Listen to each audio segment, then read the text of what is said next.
desligar o celular.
Boa noite, meus irmãos, tudo bem? Estamos mais uma vez aqui para poder estar nesta live, trazendo o estudo da Palavra de Deus. Esperamos que ela atinja todos os corações, que nós possamos juntos estar sendo edificados pelo Senhor. Nós queremos estar saudando cada irmão que já está aqui na nossa live. Nós temos aqui o nosso irmão Márcio, a nossa irmã Maria, nosso irmão João Luturco e a Sueli. Um abraço, meus irmãos, que Deus possa abençoá-los, a fim de que nós juntos possamos crescer no conhecimento da palavra do Senhor. Vamos estar orando nesse momento.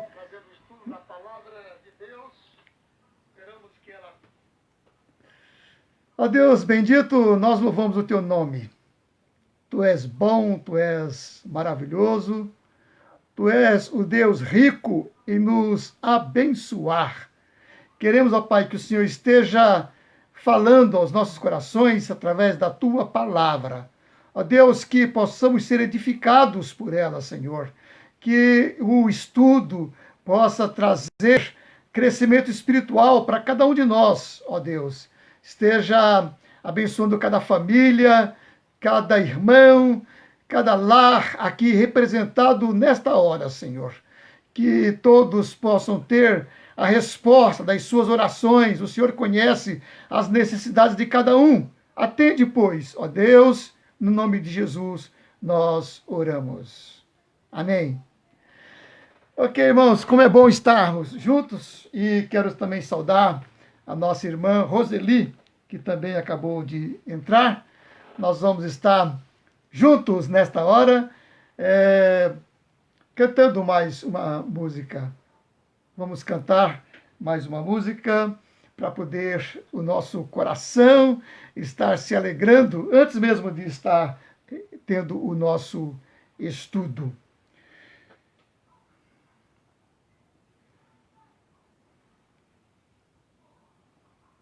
Vamos cantar juntos. Eu espero que todos cantem, né? Que a gente possa realmente estar cantando junto aí, em suas casas, vocês estejam também cantando aí alegremente.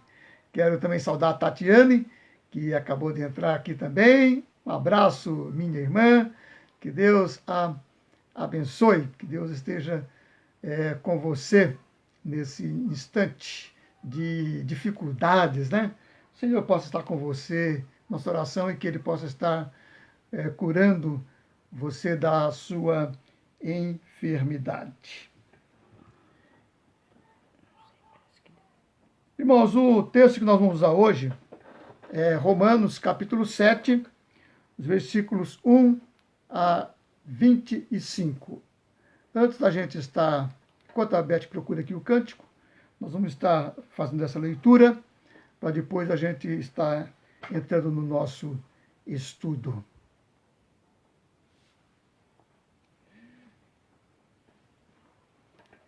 Romanos capítulo 7, versículo 1 a 25. Nos diz assim a palavra de Deus. Irmãos, podem procurar.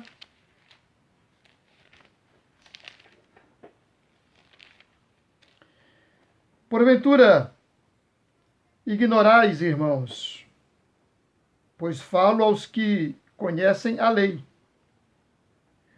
que a lei tem domínio sobre o homem toda a sua vida? Ora, a mulher casada está ligada pela lei ao marido enquanto ele vive, mas se o mesmo morrer, desobrigada ficará da lei conjugal. De sorte que será considerada adúltera se, vivendo ainda o marido, unir-se com outro homem. Porém, se morrer o marido, estará livre da lei e não será adúltera se contrair novas núpcias. Assim, meus irmãos, vós morrestes relativamente à lei por meio do corpo de Cristo, para pertencerdes a outro, a saber, aquele que ressuscitou dentre os mortos, para que frutifiquem para Deus. Porque quando vivíamos segundo a carne, as paixões pecaminosas postas em realce pela lei operavam em nossos membros a fim de frutificarem para a morte. Agora, porém, libertados da lei, estamos mortos para aquilo a que estávamos sujeitos, de modo que servimos com novidade e não na caduquice da letra. Que diremos, pois? É a lei pecado?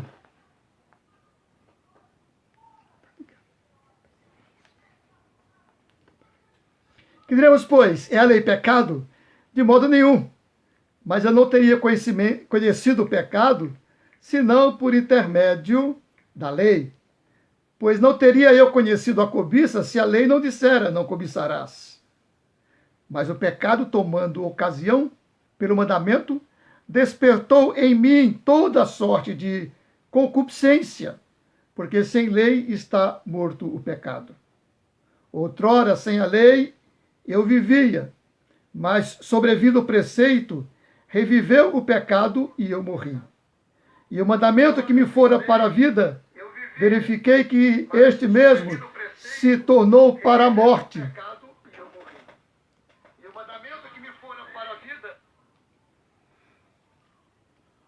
Porque o pecado, prevalecendo-se do mandamento pelo mesmo mandamento, me enganou e me matou.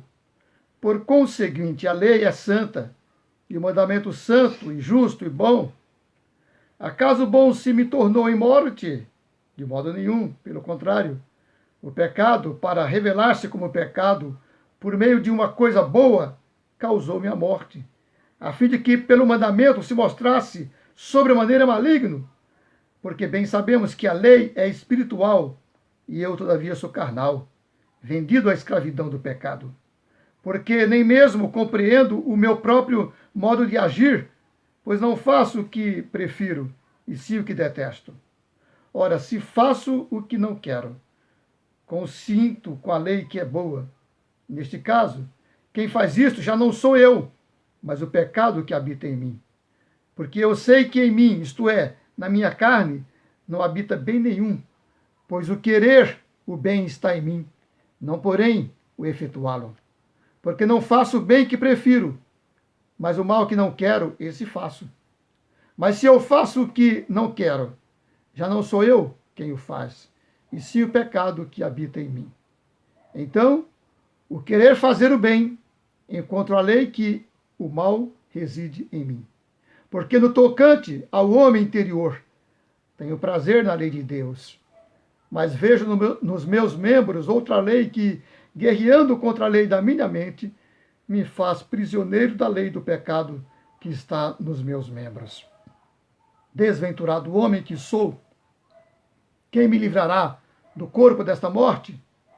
Graças a Deus por Jesus Cristo, nosso Senhor, de maneira que eu, de mim mesmo, com a mente, sou escravo da lei de Deus, mas segundo a carne, da lei do pecado.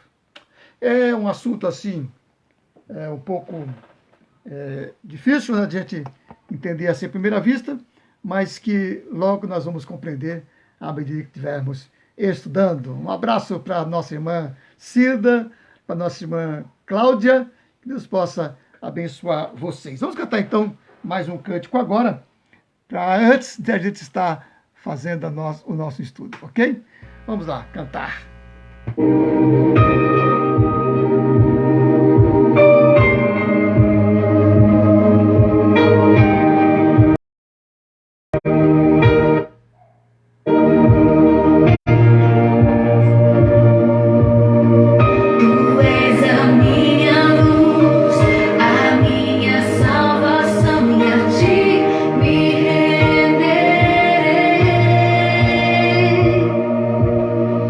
Se ao teu lado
abraço também para Vilma. Deus abençoe, minha irmã. Que o Senhor possa estar abençoando a sua vida. Vamos estar agora então para o nosso estudo. Mais um texto nós vamos estar lendo, irmãos, que também vai estar no nosso estudo. Os irmãos conhecem bem esse texto, Romanos 3, 23. Lembra-se desse texto? Romanos 3, 23. O que é que ele diz? Porque todos pecaram e carecem da glória de Deus. Vamos orar. Senhor, abençoe-nos nesse estudo. Ó Deus, que possamos estar crescendo no conhecimento do Senhor. Abençoe-nos, ó Deus, a fim de que tudo isso seja para edificação de nossas vidas, que seja para o crescimento espiritual do teu povo, da tua igreja, ó Pai. É no nome de Jesus que nós oramos. Amém. Irmãos, o texto hoje, todos os textos lidos hoje, estão falando sobre pecado, não é mesmo? E o nosso tema é a divergência de Deus. Não que Deus seja divergente, mas a nossa divergência para com Deus. Uma divergência que está ligada à questão do pecado, ok? Nós sabemos que a Bíblia ela é um livro de realidades, realidade da fé e realidade das experiências. O seu ponto de partida é uma realidade concreta e incontestável da experiência humana e, entre elas, o pecado. O homem instintivamente sabe o que é o pecado, embora lhe dê outros nomes ou procure explicá-lo de modo a disfarçar-lhe a essência maligna desse pecado. Não é difícil verificar que o homem dispõe de conhecimentos instintos acerca do pecado. Primeiro, porque acusa, censura e castiga os que erram, mas também porque atribui o sofrimento a erros que, porventura, tenha cometido. É notável que essa noção instintiva não envolve apenas um elemento moral, mas compreende também a ideia de ofensa à divindade. Aliás, este é o segundo elemento da ofensa à divindade. Às vezes, ele fica como que isolado do elemento moral. Por exemplo, o homem, o suposto pecado de comer carne na Sexta-feira Santa. A única noção envolvida é a de uma ofensa a Deus, não de um elemento moral, porque não é imoral isso, verdade? Entende? Então, a única noção envolvida de pecado aí é que se considera uma ofensa a Deus. Isto para aqueles que têm essa doutrina baseada na questão da Igreja Católica. Mas seja como for, o certo é que o homem tem uma noção instintiva de pecado. Mas a Bíblia é o livro que nos oferece um conhecimento exato dessa matéria tão importante. Se o homem tem apenas uma noção instintiva do pecado, a Bíblia mostra o que é realmente o pecado. E antes de exatamente nós estarmos examinando o que as Escrituras nos ensinam, vamos fazer 3 afirmativas que elas são apoiadas pela nossa experiência. Primeira, essa afirmativa que nós conhecemos e sabemos que todos sabem, somos pecadores, não é isso? Eu sou um pecador. Então todos compreendem que são pecadores. Só os inconscientes, os irresponsáveis e os mentirosos negam que é pecador, né? Nenhum homem que se conheça bem falará com verdade se negar que é pecador. E aí é interessante que um sábio índio, chamada da tribo Pele Vermelha, na América do Norte, ele falou assim: há dois homens bons.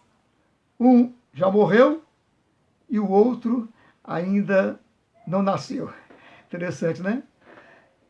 Há dois homens bons. Um já morreu e o outro ainda não nasceu. Ou seja, não há nenhum homem bom, né? E a Bíblia diz isso, né? Não há um justo sequer. Não é verdade? Então todos nós temos essa noção de que somos pecadores. E antes de continuar, eu quero dar um abraço também na Fernanda, o Sidney, família toda aí, né? Que Deus possa abençoá-los. Também estão na live aí. Um abraço para vocês. Irmãos, então, como dissemos, não há homem que não tenha ainda sido obrigado mais de uma vez a se desculpar por erros que cometeu.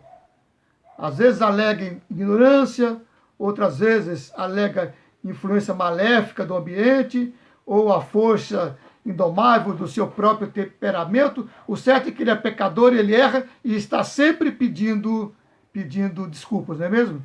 Exatamente como prova de que somos pecadores. Não há homem que não seja pecador, né? Não seria assim de se desculpar se não houvesse pecado, né? Essa é a primeira realidade incontestável. Somos pecadores. Eu sou pecador. O testemunho da nossa experiência é esmagador e faz lembrar a história daquela criança a quem a mãe perguntou: meu filho, por que é que você só faz coisas erradas? Por que é que não faz também coisas boas? E a criança honestamente responde: fazer coisa boa cansa muito. Não é verdade? Fazer coisa boa é difícil, né? Mas fazer coisa má, isso já é fácil, é do nosso instinto, né? Então todos nós sabemos disso. Para fazer o mal não é preciso qualquer esforço. Basta deixar o corpo à vontade e aí já acontecem as coisas más, né? Uma segunda verdade também é que o pecado nos torna infeliz. Essa também é uma segunda verdade. Somos pecadores, primeira verdade. Segunda verdade, o pecado nos torna infelizes. E não é difícil dizer por quê. Primeiro, porque me incompatibiliza com os outros seres humanos. É verdade que a educação social e a severidade da autodisciplina atenuam um pouco essa incompatibilidade. Mas o certo é que viver junto com qualquer pessoa é muito difícil, não é verdade? Então, realmente porque todos têm as suas diferenças, todos têm o que ele diz que é o seu caráter, assim, a sua personalidade. Então, por causa dessa questão de personalidades, as pessoas, então, muitas vezes têm dificuldade de estar junto. É por isso que se tem hoje em dia muitas separações de casamento, e qual é uma das coisas que mais se coloca? Incompatibilidade de gênero, né? De gênio, incompatibilidade de gênio, né? Então, gênios incompatíveis. Isso é por causa do pecado, né? E então vem a questão que se diz, realmente o pecado nos torna infelizes por isso, porque não traz felicidade. Em segundo lugar, verifico que o pecado nos torna infelizes porque nos enche de medo. O pecado sempre traz medo. Medo da morte, medo de Deus, medo do horror do sofrimento, medo das consequências e até aversão às coisas ideais de vida. Mas há ainda uma coisa pior que o pecado faz. Ela obriga-me, tantas vezes, a aparentar o bem que é necessário e que eu, de fato, não procuro nem realizo. Foi essa tragédia humana que o poeta pagão imortalizou nos seguintes versos. Vejo o que é bom e aprovo. Sigo, porém, o que é mal. E é isso também o que o apóstolo Paulo falou no capítulo 7 que nós lemos, né? Eu procuro fazer o bem, mas o pecado que está em mim me faz errar. A questão da minha natureza pecaminosa me faz errar. Então, mesmo que eu queira fazer o bem, vejo na minha carne que ela me leva sempre a pecar. Isso deixa o homem, de certa forma, infeliz, amedrontado, fugindo, né? E às vezes até cometendo mais pecados, mentindo para aparentar o bem, né? Então o pecado nos faz infeliz porque gera dentro de nós um conflito insanável entre o que eu sou e aquilo que eu deveria ser. Traz esse conflito entre o que eu sou e aquilo que eu deveria ser. Ok? Antes do terceiro ponto, eu quero mandar um abraço aqui para o Osmar. Boa noite, meu irmão. E também para a Aninha. Ô, Aninha, Deus abençoe você, o seu Miguel, a Anitta. Deus abençoe essa família querida. Ok? Muito bem. Um outro ponto. Não posso acabar com o pecado. Então, 3 pontos que são difíceis, né? Sou pecador. Segundo, pecado me torna infeliz. Terceiro, não posso acabar com o pecado. Não, eu posso muitas vezes tentar explicar, posso até catalogar rigorosamente as suas diversas modalidades, estudar suas causas mais profundamente, escondê-lo, disfarçá-lo, sofrer as suas temerosas consequências. Mas uma coisa eu não posso fazer, e essa é acabar com ele. É algo intrínseco em nós por causa da nossa natureza pecaminosa. Nascemos em pecado, diz a palavra. Então, a nossa natureza é pecaminosa, por isso que nós não conseguimos extinguir o pecado em nós. E o mais grave é que não sabemos dizer quando começou em nós o pecado. Muitas vezes, nós nos iludimos a nós mesmos, julgando que podemos dominá-lo quando bem nos parecer, mas isso é engano, porque descobrimos a medonha verdade de que o pecado pode mais do que eu. Ele faz parte da minha carne, ele está na minha carne. Ele faz parte da minha natureza pecaminosa. De mim mesmo, eu não consigo eliminar esse pecado em mim. Por isso que o apóstolo Paulo fala no capítulo 7 de Romanos acerca desse conflito, né? Conflito da lei e do pecado, né? Da justiça de Deus e do pecado, da santidade de Deus e do pecado. Então ele fala dessa questão até como a lei que está nele, o escravizando, é o pecado. Bom, mas o que diz a Bíblia sobre o pecado? Ela diz várias coisas. Vejamos principalmente o que Jesus disse no Sermão da Montanha. Ele tratou, em primeiro lugar, de 2 aspectos importantes do pecado. E aí vamos ver, por exemplo, ele fala assim: foi dito dos antigos, não matarás, não cometerás adultério, não dirás falso testemunho, homicídio, adultérios, falsos testemunhos, são atos pecaminosos porque são transgressões da lei de Deus. É preciso, porém, lembrar que não há homicídio sem o homicida. Não há adultério sem o adúltero. Não há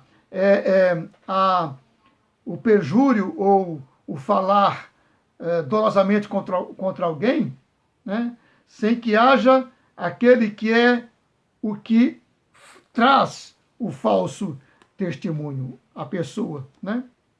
É tanto isso verdade que quando se comete o pecado, por exemplo, o homicídio, o castigo recai sobre o homicida, recai sobre o homem.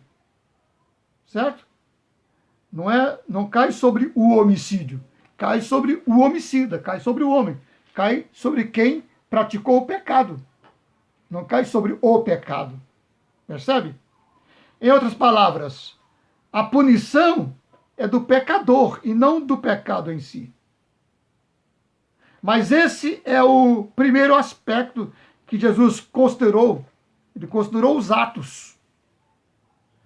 Considerou para apresentar um outro aspecto muito mais importante e bem profundo. Por exemplo, ele disse assim: qualquer que sem motivo se irar contra o seu irmão é réu de juízo.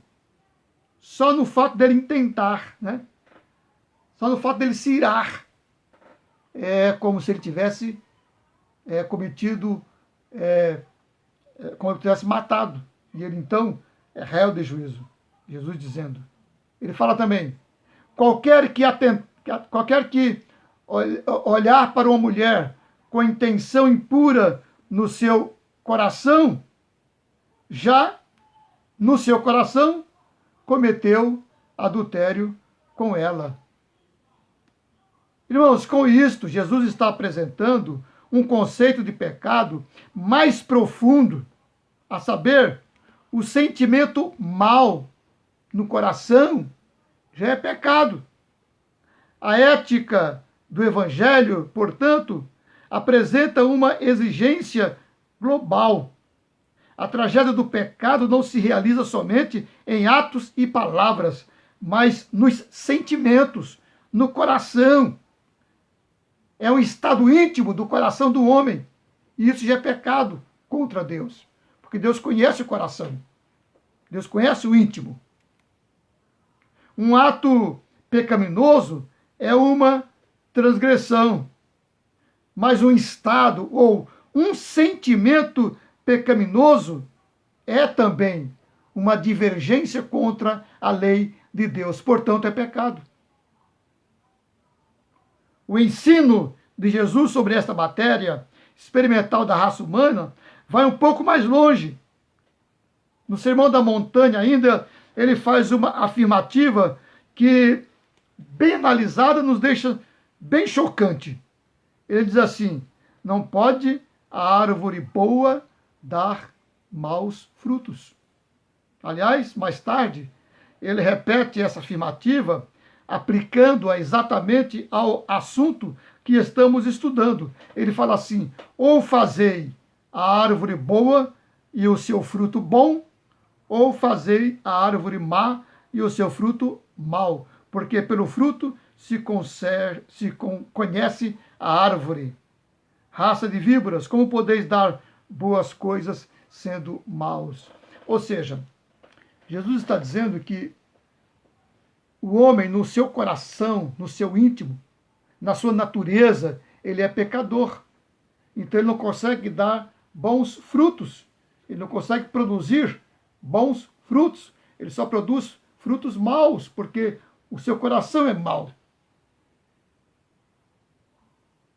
Aí a gente faz aquele contraponto. Por isso que nós carecemos da obra de Jesus Cristo na cruz, né?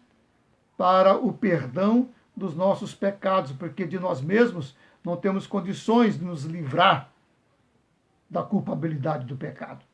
Certo? Antes da gente continuar, quero dar também um abraço aí para o Davidson, que entrou, né, na nossa live. Tinha também mais uma pessoa que entrou. A Eva, minha Minha tia, só que acho que ela saiu, né? Acho que ela entrou, mas saiu. Deve ter caído a conexão dela.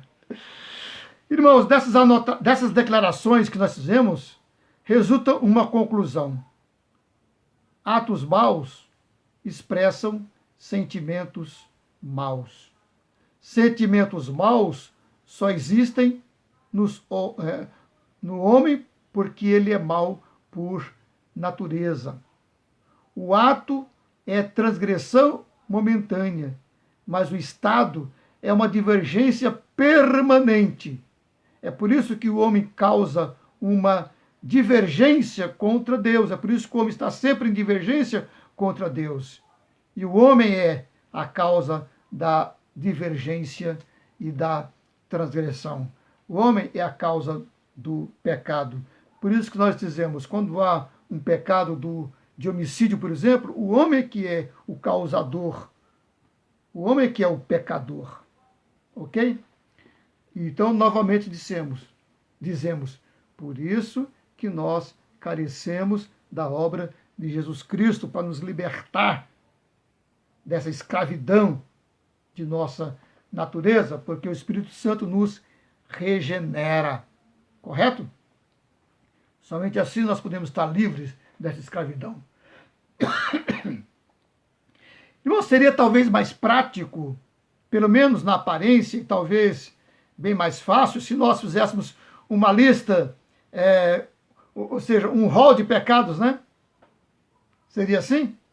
Eles dizem, isso aqui é pecado, isso aqui é pecado, isso aqui é pecado, mas não adianta.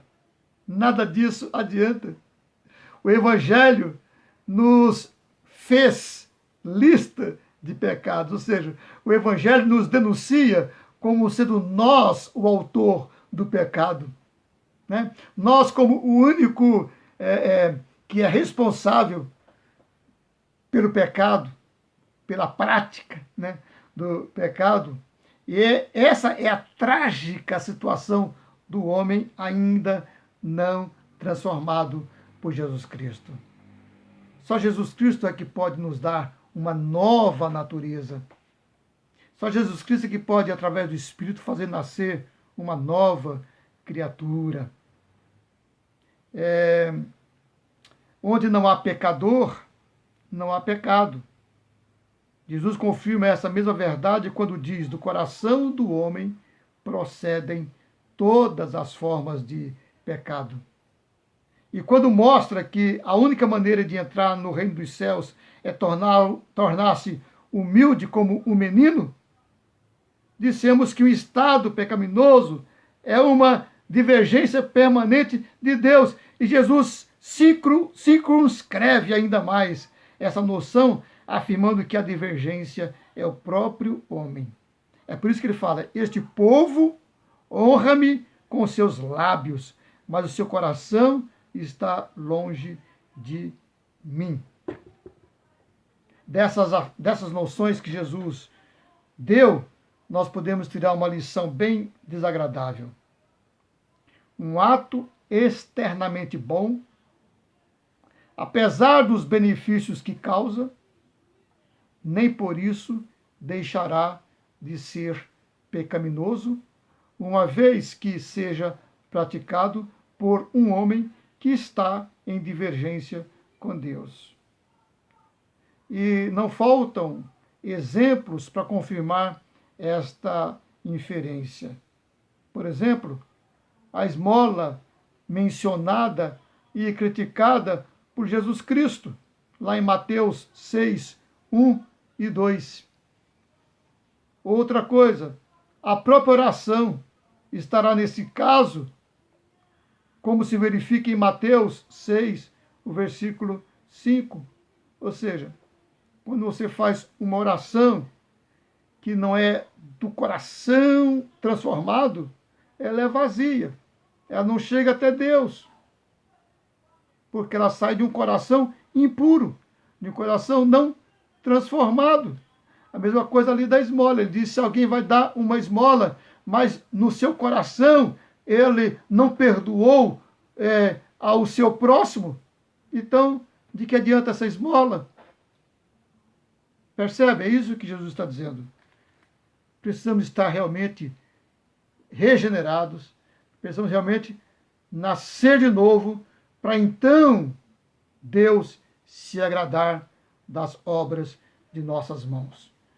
De outra sorte, Deus não se agrada de nossas obras, mesmo cheia de boas intenções, porque ela parte de um coração que é pecaminoso, de um coração que não é ainda regenerado.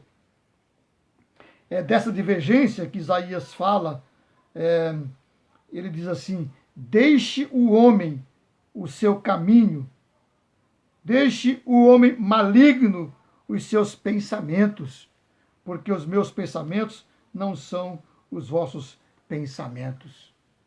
Então veja, o homem mau tem os seus pensamentos maus. E aí a palavra de Isaías é essa: deixe o homem mau os seus caminhos maus. E ele só pode fazer isso se for alcançado pela obra de Jesus Cristo, se for regenerado pela obra de Jesus Cristo. Esse texto que eu citei está em Isaías 55, o versículo 7. E aí, irmãos, mais um texto que a gente leu em Romanos 7, ele fala assim: e ainda a inclinação da carne é inimizade contra Deus. A inclinação da carne é inimizade contra Deus. Todas as obras da carne, mesmo sendo ela cheia de boas intenções, ela não agrada a Deus, porque ela parte de um coração que é carnal, de um coração que não foi ainda regenerado, de um coração que não foi ainda transformado. É por isso que nós precisamos de Jesus Cristo, da obra de Jesus Cristo, para nos purificar, para nos transformar, para nos libertar da escravidão da nossa carne. Isso é o que significa salvação. Que Jesus nos salva dessa escravidão que nos leva à morte. Em resumo, meus irmãos, o nosso catecismo ele diz assim: pecado é falta de conformidade com a lei de Deus ou qualquer transgressão dessa lei. Uma vez estabelecida a divergência, o homem perde a sua consonância com a natureza do Criador e se transforma numa unidade de atrito, numa divergência contra a vontade do seu Deus e até contra os seus semelhantes, com a sua própria consciência, por ser pecador. E aí então, nós podemos fazer uma pergunta: que pensa Deus a respeito do pecado? E a resposta, ela está na cruz de Jesus Cristo. Aquele altar em que Jesus foi crucificado é uma figura sugestiva. A cruz é feita de traves divergentes. É a figura material do pecado, divergência. E onde há divergência de vontade, ninguém pode impedir o sofrimento. Divergência contra Deus. O homem, no seu estado de pecado, o homem, antes de se entregar a Jesus Cristo, o homem que se recusa a entregar-se a Jesus Cristo, arrependido dos seus pecados, pedindo perdão e se entregando a Ele, ele está em divergência de Deus. O seu final é a morte. Porque, como diz Romanos 6, 23, porque o salário do pecado é a morte, mas o dom gratuito de Deus é a vida eterna em Cristo Jesus.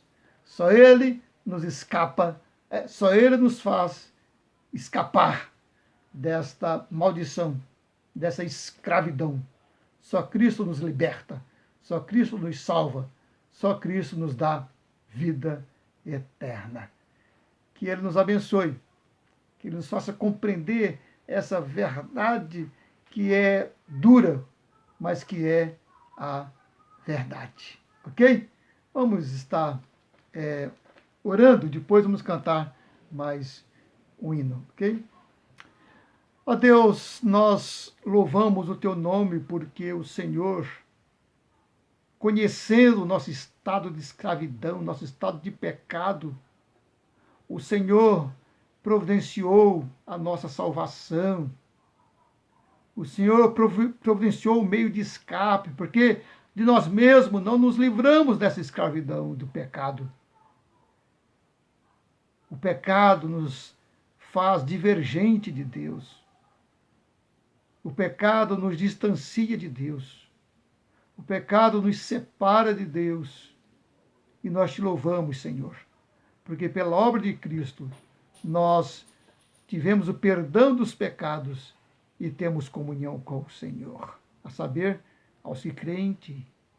Abençoe, ó Pai, a Tua igreja, para que ela possa ser sempre santa, para que ela possa caminhar sempre em santidade.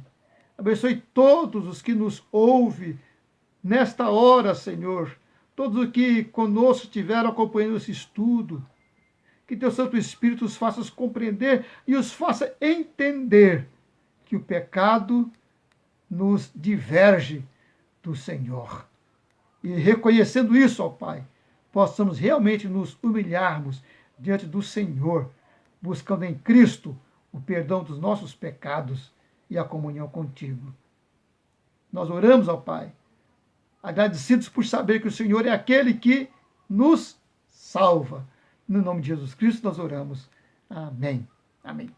Vamos então cantar o hino do nosso inário. O hino Foi na Cruz, foi... Não, que o hino é...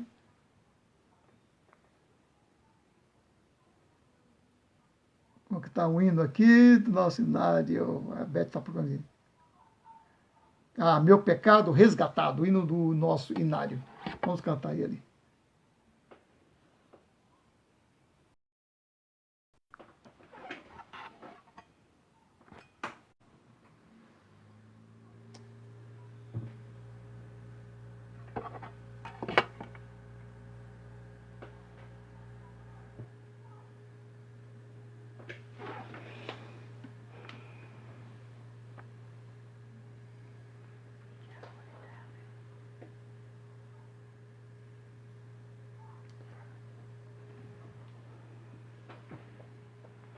Mentira, mentira.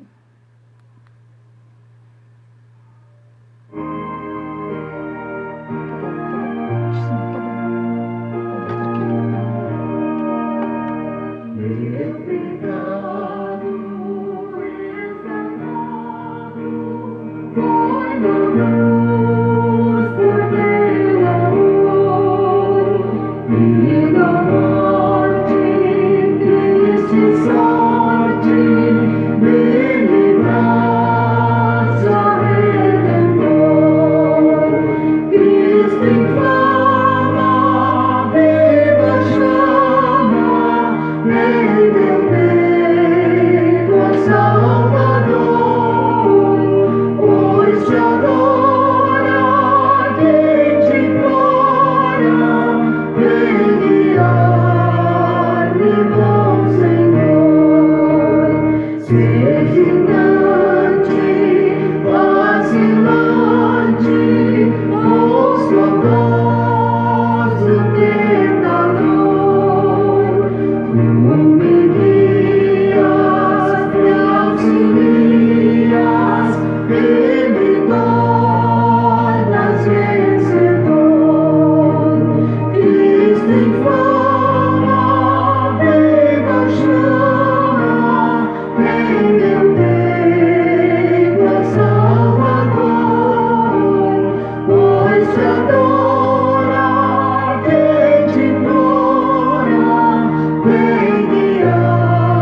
que eu desligo por causa desses estouros aqui.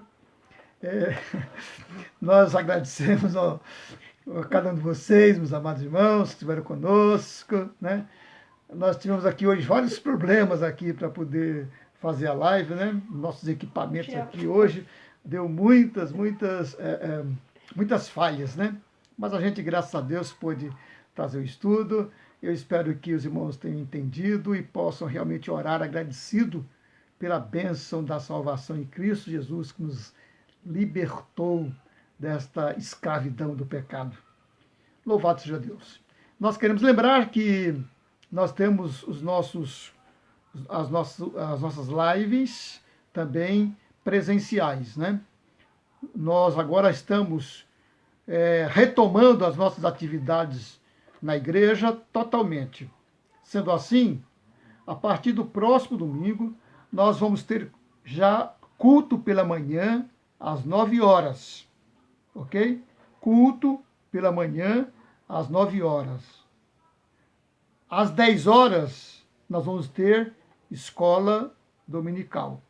Então, nosso culto é das 9 às 10 e escola dominical das 10 às 11 horas da manhã, ok? E à noite, normalmente, nosso culto às 18 horas. E aí os irmãos que estão em casa, os que não podem acompanhar presencialmente o culto, podem participar do culto através da live. Ou pelo Facebook, ou pelo YouTube. Nós ainda não estamos com equipamento ainda bom para transmitir pelo YouTube, por isso que temos ainda transmitido pelo Facebook, ok? Mas os irmãos podem acompanhar o culto.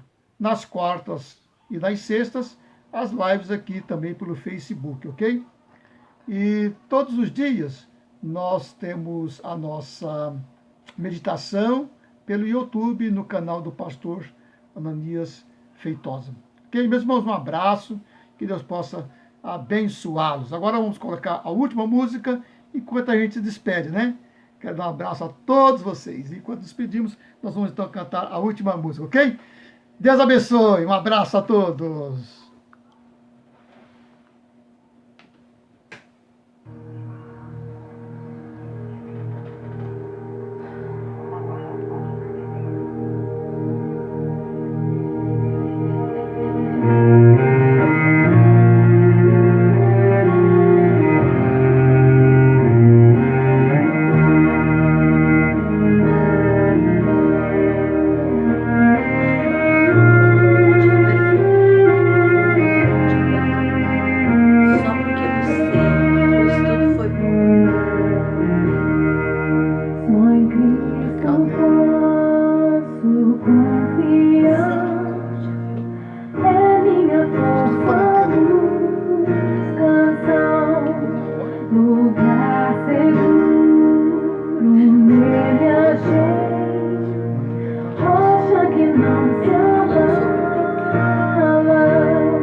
luz um dia então surgiu.